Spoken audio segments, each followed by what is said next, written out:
अस्सलाम वालेकुम फ्रेंड्स, आप देख रहे हैं टैक्स दोस्ती रिपोर्टिंग वीडियोस। मैं हूं आपका टैक्स दोस्त और टैक्स होस्ट एंथनी विलियम्स।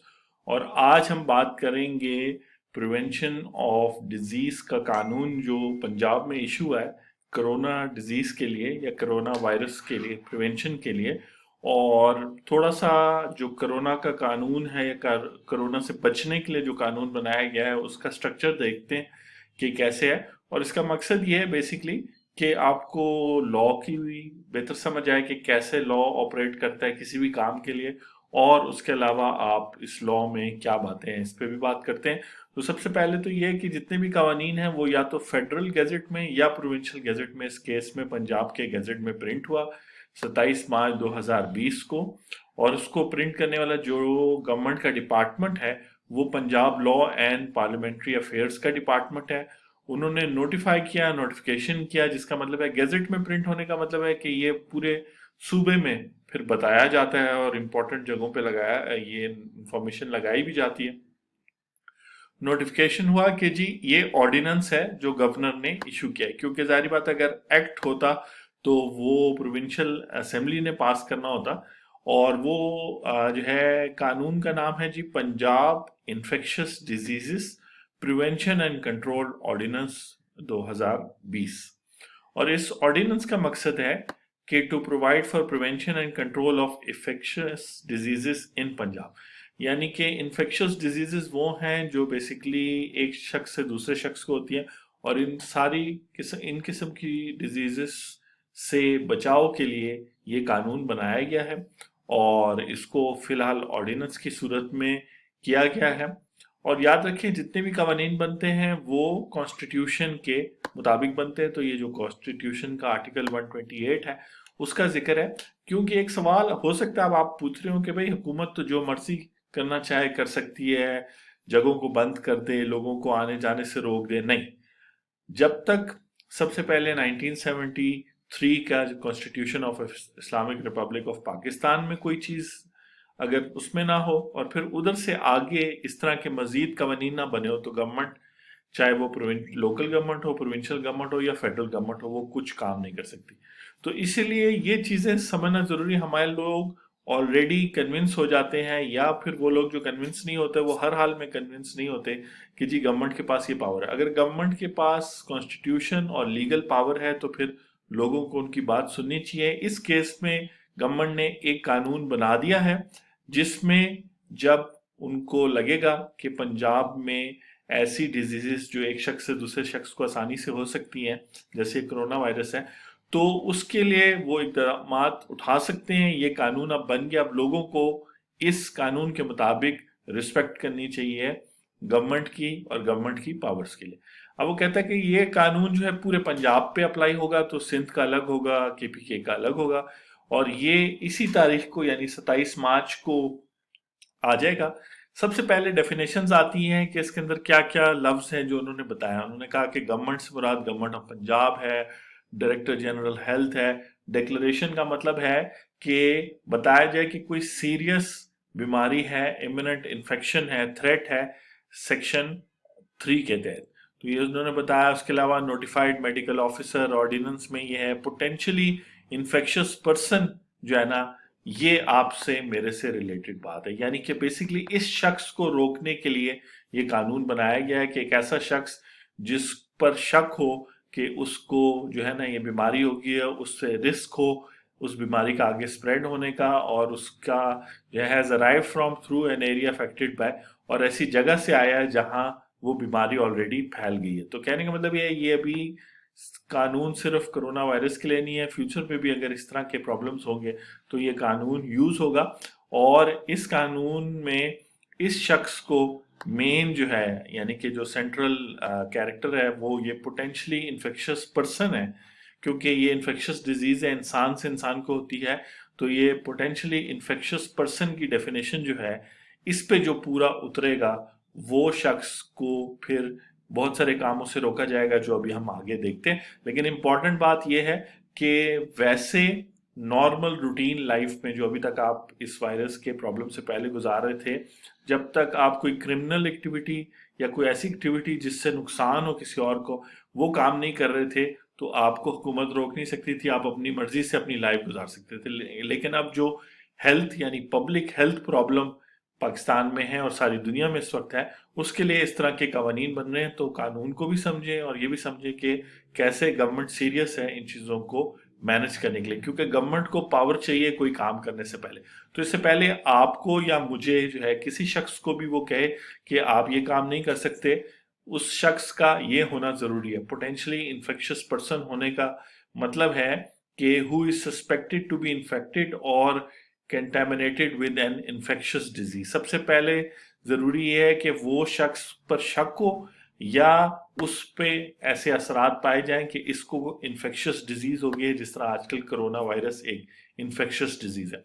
दूसरा ये है कि is a risk that such person might spread, infect और contaminate other person with an infectious disease. तो दूसरा ये है कि उस शख्स का ये डिजीज औरों को पहुंचाने का रिस्क हो। रिस्क का मतलब ये है कि चांस हो कि वो औरों को पहुंचाए, क्योंकि मतलब उसको रोका नहीं जा रहा था, जहां भी जाएगा तो चांसेस है कि चूंकि उसमें या तो इन्फेक्शन आ गया है या आने लगा है, तो वो और लोगों को भी इस इन्फेक्शन से इन्फेक्ट करे। तीसरा ये है कि और ये जो वर्ड है इसका मतलब है कि इन तीनों में से कोई एक कंडीशन भी पूरी हो तो वो बंदा पोटेंशियली इन्फेक्शियस पर्सन बन जाएगा।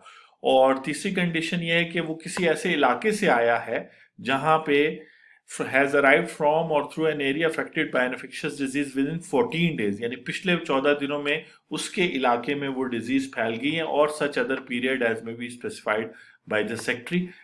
तो वही बात है कि हुकूमत 14 दिन का बता रही है या उससे कम दिनों का भी हो सकता है, लेकिन इन तीनों में से भी कोई कंडीशन भी अगर आप पर पूरी हो जाए तो आप पोटेंशियली इन्फेक्शियस पर्सन बन जाएंगे। और फिर जो है ये है कि वो सबसे पहले तो ये है कि जैसी डिजीज फैलेगी तो सेक्रेटरी जो है वो चीफ मिनिस्टर की अप्रूवल से अनाउंस करेगा, डिक्लेयर करेगा कि एक इन्फेक्शियस डिजीज फैल गई है और थ्रेट टू पब्लिक हेल्थ है। ये कानून इसीलिए बनाए जाते हैं कि आपके मेरा फायदा हो, और इस कानून का मेन मकसद है कि थ्रेट हो जाए पब्लिक हेल्थ को। पब्लिक हेल्थ यानी हम सबकी हेल्थ कलेक्टिवली, तो फिर वो डिक्लेरेशन होगी। जब ये डिक्लेरेशन हो जाए तो फिर क्या क्या वो हो सकते हैं, फिर क्या क्या पावर्स हैं। पावर्स ये हैं कि जो है impose duty upon all registered medical practitioner, जितने भी मेडिकल प्रैक्टिशनर्स हैं पंजाब में रजिस्टर्ड, उनको गवर्नमेंट ड्यूटी दे सकती है। मुख्तलिफ ऑफिसर्स को, गवर्नमेंट सर्वेंट्स को ड्यूटी दे सकती है, और रिस्ट्रिक्शन लगा सकती है मुख्तलिफ लोगों पे कि वो कुछ काम करें ना करें। उसके अलावा जनरल रिस्ट्रिक्शन में क्या है, वो किसी भी शख्स को या क्लास ऑफ पर्सन यानी कि ग्रुप ऑफ पर्सन किसी एरिया में जो है उन्हें क्या है कि जी आप मेडिकल टेस्ट कराएं, जबरदस्ती उनके मेडिकल टेस्ट वगैरह करवा सकती है। अभी तक ऐसे कानून नहीं थे कि जहां पे आपको जबरदस्ती, अगर आपने कुछ भी नहीं किया फिर भी आपको मेडिकल टेस्ट कराने पड़े, लेकिन अगर आप इन्फेक्शियस पर्सन बन जाते हैं तो फिर आपसे जबरदस्ती मेडिकल टेस्ट कराए, आपको ट्रेनिंग जबरदस्ती करवा सकते हैं, आपको अब्सटेन करा सकते हैं फ्रॉम वर्किंग और ट्रेडिंग। आपको कहेंगे जी आप काम करना या अपना कारोबार करना छोड़ दें, और अगर आप इस पर अमल नहीं करते तो वो आपको रिटेन कर सकते हैं, आइसोलेशन में डाल सकते हैं, वगैरह वगैरह। तो इस तरह की चीजें हैं जी, वो कर सकते हैं। उसके अलावा वो लोगों को जो है स्कूल्स और मुख्तलिफ जनाजे और उन तरफ जाने पे भी रोक सकते हैं। इम्पोज और specified general duty upon persons who have the responsibility for minors, parents को कह सकते हैं, वो कह सकते हैं। ठीक है जी।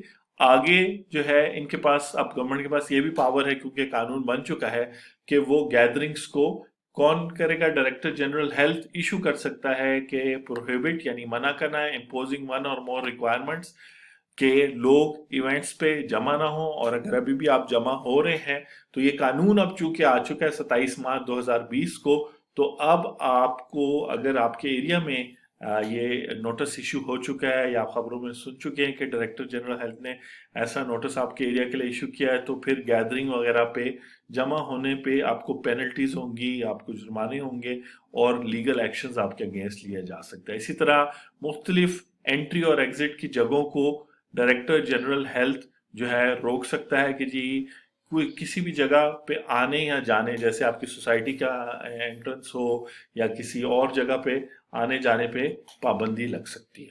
आगे चलते हैं जी। तकरीबन 10 मिनट्स कंप्लीट हो गए। कोशिश है कि आपको ब्रीफ एक ओवरव्यू दे दें, बाकी ये आप जो है ये कानून डाउनलोड भी कर सकते हैं, इसका लिंक भी मैं दे दूंगा नीचे, और कोई कमेंट्स वगैरह आपके हो।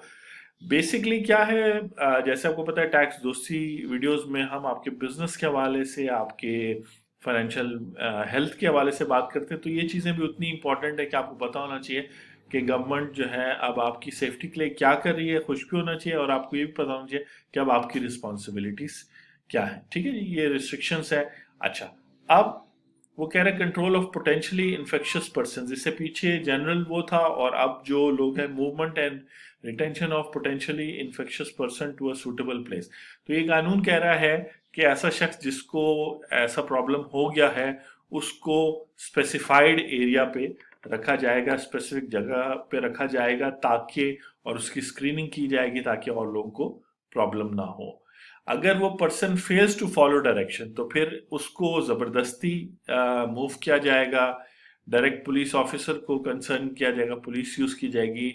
उसके अलावा जो है notified may require potentially affected remain at a place suitable for screening, यानी वही हॉस्पिटल्स या वो, और किस time period no longer maximum retention otherwise ordered by secretary with approval. तो कितने अरसे रखने, आजकल 14 दिनों की बात हो रही है आइसोलेशन में रखने की, 8 दिनों की बात हो रही है, तो ये सारी चीजें यहाँ पे दी हुई हैं। और उसके अलावा duty to undergo screening and assessment in an area subject to declaration, कोई एरिया जहाँ पे पता चल जाए यहाँ बीमारी फैल गया, तो जो नोटिफाइड मेडिकल ऑफिसर है पोस्ट पोटेंशियली इन्फेक्शन 1 और मोर स्क्रीनिंग रिक्वायरमेंट्स आपसे कहा जाए, तो ये आपकी आपको फिर अपने आप को स्क्रीन करवाना पड़ेगा कि वो है। उसके अलावा एडिशनल रिक्वायरमेंट्स हैं, चीजें, कानून है ऑब्वियसली, उसके अंदर उन्होंने सारी चीजें मेंशन की हैं। और अब बात आती है कि ये जो कानून है ये अप्लाई होगा माइनर्स और वार्ड्स पे। माइनर्स यानी कि वो बच्चे जो 18 साल से कम हैं, और वार्ड्स यानी वो ऑर्फन बच्चे या जो किसी के अंडर आते हैं, उनके अपने पेरेंट्स नहीं है। तो वो कहते हैं पर्सन और guardian who is responsible for minor और ward shall secure that the minor और ward complies with any direction instruction. बच्चों की रिस्पॉन्सिबिलिटी उनके पेरेंट्स की है, तो कानून ये कहता है कि अगर कोई रिस्पॉन्सिबिलिटी पूरी नहीं करता अपना माइनर की, बच्चों की, तो उसको जो है फिर ये रिस्पॉन्सिबिलिटी पूरी करनी है। और a person guardian who has responsible for a minor shall provide to the person excise power under the ordinance such information assistance. अगर कोई पूछे इस वजह से, जैसे बहुत सारे लोग जो डेली वेजर उनसे पूछा जा रहा है अपने बच्चों की डिटेल्स बता दें, अपना मोबाइल और डिटेल्स दें, ताकि आपको इजी पैसा वगैरह के थ्रू पैसे पहुंचाए जाए, आप एड्रेस बता दें, बच्चे बता दें, ताकि आपको फुली हेल्प किया जाए। तो ये सब इस कानून में लिखा गया है कि ये इन्फॉर्मेशन देनी है, और अगर नहीं देंगे तो ऑब्वियसली फिर उसकी पेनल्टी है। It shed be the duty, ये ड्यूटी टू इन्फॉर्म, यानी कि ये कानून कहता है कि हर एक शख्स ने, इंक्लूडिंग जो हेड ऑफ द फैमिली है, वालिद साहब हो गए जो घर के बड़े हैं, हेल्थ केयर प्रोवाइडर, स्कूल्स वाले, पब्लिक ट्रांसपोर्ट वाले, जहाँ प्लेस ऑफ वर्शिप वाले, ये सब जो है बताएंगे that a person under his care is suffering from an, ऐसा ना हो, ये वाला जो सेक्शन कहता है सेक्शन 14, कि ऐसा ना हो कि कोई बीमार हो जाए, कोरोना वायरस हो जाए, आप उसको टेस्ट करें पॉजिटिव और उसको घर में रखें, उसको कहीं पर आप छुपा के रखें कि नहीं नहीं अगर इसको ले गए तो फिर ये हमसे 8 दिन 14 दिन के लिए दूर हो जाएगा, ऐसे। और सिर्फ बच्चों की बात नहीं, और किसी शख्स को भी आपकी फैमिली में वो है। तो इस तरीके से बेसिकली ये कानून कह रहा है कि इन्फॉर्म करना आपकी रिस्पॉन्सिबिलिटी, और अगर आप नहीं करेंगे इन्फॉर्म तो आपके अगेंस्ट कार्रवाई हो सकेगी।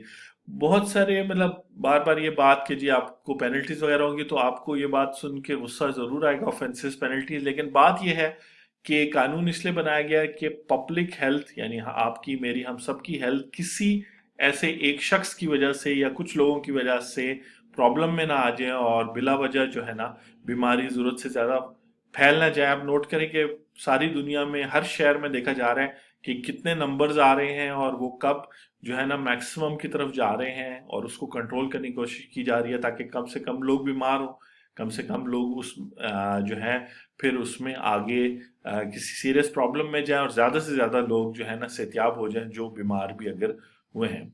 तो मैं हूं आपका टैक्स दोस्त और टैक्स होस्ट। आज हम ये स्पेशल टैक्स दोस्ती रिपोर्टिंग वीडियोस पे बात कर रहे थे पंजाब इन्फेक्शियस डिजीज की प्रिवेंशन पे।